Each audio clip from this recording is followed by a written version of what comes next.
সবাই ভালো আছো, সুস্থ আছো।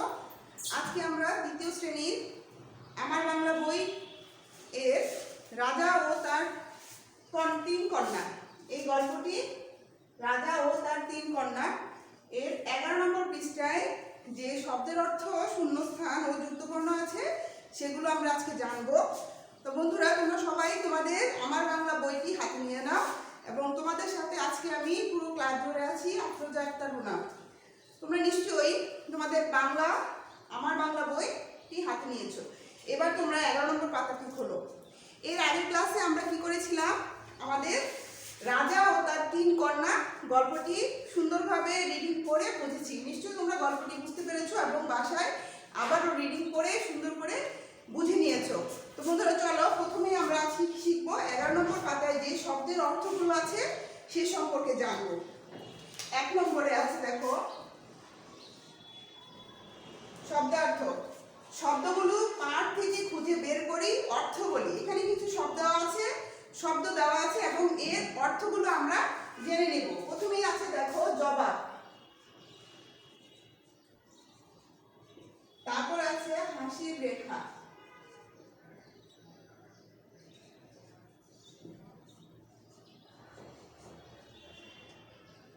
অস্থির, হুকুম, বনবাসে, অরণ্য, জন, প্রাণী।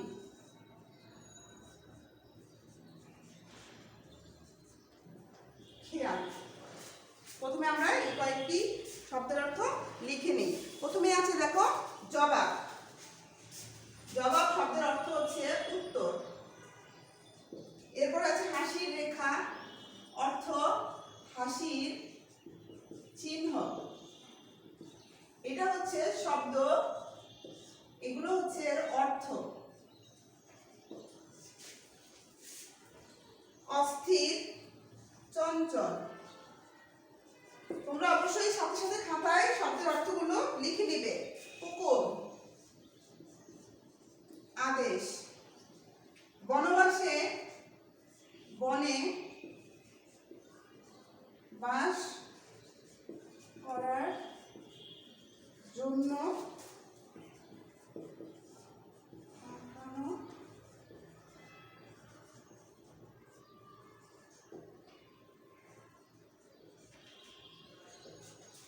বনবাসে, বনে বাস করার জন্য পাঠানো এক ধরনের শাস্তি।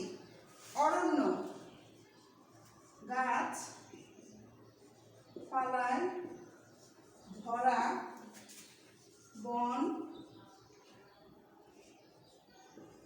জঙ্গল। জন প্রাণী, মানুষ ও অন্যান্য প্রাণী। খেয়াল, ইচ্ছা। প্রথমেই তোমরা এই কয়েকটি শব্দের অর্থ ভালোভাবে লিখে নাও। প্রথমে আছে জবাব, উত্তর। হাসির রেখা, হাসির চিহ্ন। অস্থির, চঞ্চল। হুকুম, আদেশ। বনবাসে, বনে বাস করার জন্য পাঠানো এক ধরনের শাস্তি। অরণ্য, গাছপালায় ভরা বন জঙ্গল। জন প্রাণী, মানুষ ও অন্যান্য প্রাণী। খেয়াল, ইচ্ছে। নিশ্চয়ই তোমরা লিখে নিয়েছো, আমরা এর পর থেকে লিখবো।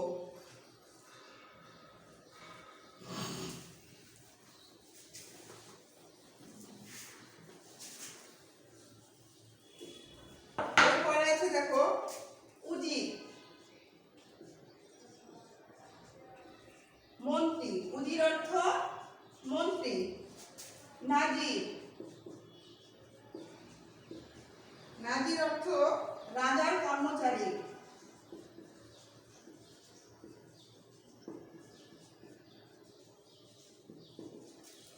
তারপর আছে পাইক, লাঠিয়াল।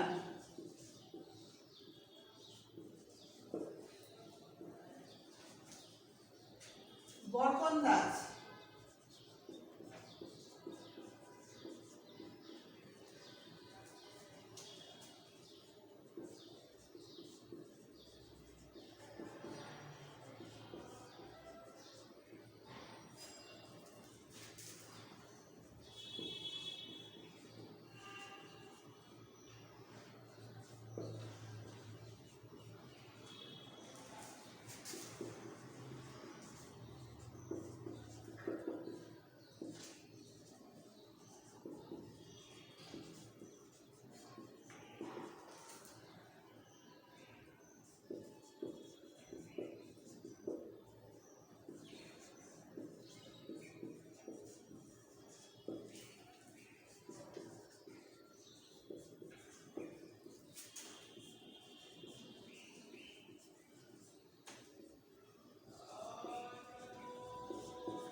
আছে উজির অর্থমন্ত্রী, নাজির রাজার কর্মচারী, পাইক লাঠিয়াল, বরকন্দাজ যে সিপাহীর সঙ্গে বন্দুক থাকে, জিরিয়ে বিশ্রাম নিয়ে, বেজায় খুব বেশি, বিষাদ কোনো স্বাদ নেই, বিরক্ত অসন্তুষ্ট, জিজ্ঞাসা জানার ইচ্ছা, ক্ষুধার্ত যা খিদে পেয়েছে। তাহলে বন্ধুরা তোমরা নিশ্চয়ই বুঝতে পেরেছো আমরা যে শব্দগুলো এতক্ষণ লিখে দিলাম আমি, এই শব্দগুলো আমরা আমাদের রাজা ও তার 3 কন্যা গল্পে পেয়েছিলাম এবং সেই শব্দগুলোর অর্থ আমরা ভালোভাবে জেনে নেব এবং মুখস্থ করে বারে বারে খাতায় লিখব। নিশ্চয়ই তোমরা শব্দের অর্থগুলো খাতায় লিখে নিয়েছো। এখন আমরা শব্দের 2 নম্বরে যাব। শব্দের অর্থ আমাদের পড়া হয়ে গেল, এবার আমরা যাব 2 নম্বরে শূন্যস্থান পূরণ।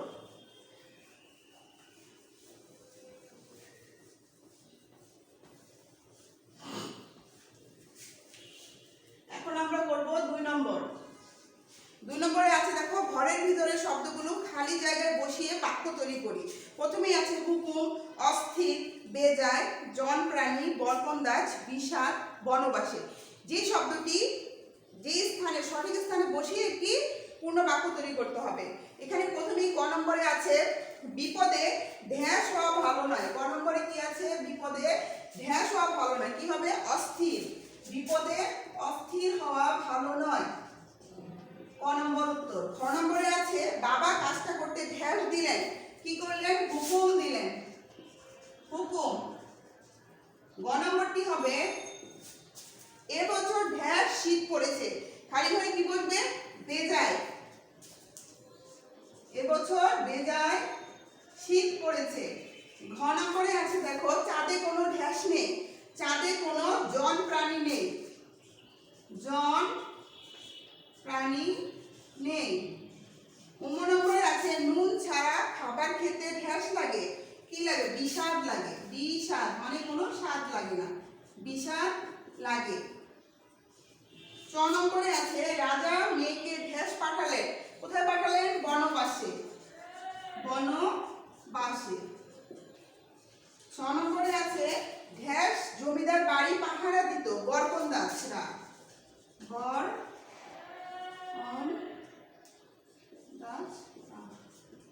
তাহলে আমরা শূন্য স্থানে যে খালি ঘরে এখানে শব্দগুলো দেওয়া আছে খালি জায়গায় এই শব্দগুলো বসাবো। ক নম্বরে হচ্ছে অস্থির, খ নম্বরে হুকুম, গ নম্বরে বেজায়, ঘ নম্বরে জন প্রাণী, উম্মতে বিষাদ, চ নম্বরে বনবাসে, ছ নম্বরে বরকন্দাজরা। নিশ্চয়ই তোমরা লিখে নিয়েছো। এখন আমরা 3 নম্বরে যাব। 3 নম্বরে আছে যুক্তবর্ণ। 3 নম্বরে যুক্তবর্ণ। আচ্ছা, যুক্তবর্ণ চিনে নেই, যুক্তবর্ণ দিয়ে নতুন তৈরি করা নতুন শব্দ পড়ি। তাহলে প্রথমে আছে কন্যা। কন্যা শব্দটিতে যুক্তবর্ণ কোনটি? তোমাদের প্রথমেই সেটা জেনে নিতে হবে। প্রথমে আছে কন্যা, এর যুক্তবর্ণটি হচ্ছে দন্তান্ন জফলা। দন্তান্নর সাথে জফলা। তাহলে এটাকে আমরা কিভাবে ভাঙবো? দেখো দন্তান্ন যোগ জফলা। এভাবে যুক্তবর্ণটি তোমাদের চিহ্নিত করে ভেঙে দেখাতে হবে। দন্তান্ন জফলা। তাহলে এটা দিয়ে একটি নতুন শব্দ তৈরি করো। বন্যা, বন্য। এরপরে আছে দেখো বরকন্দাজ।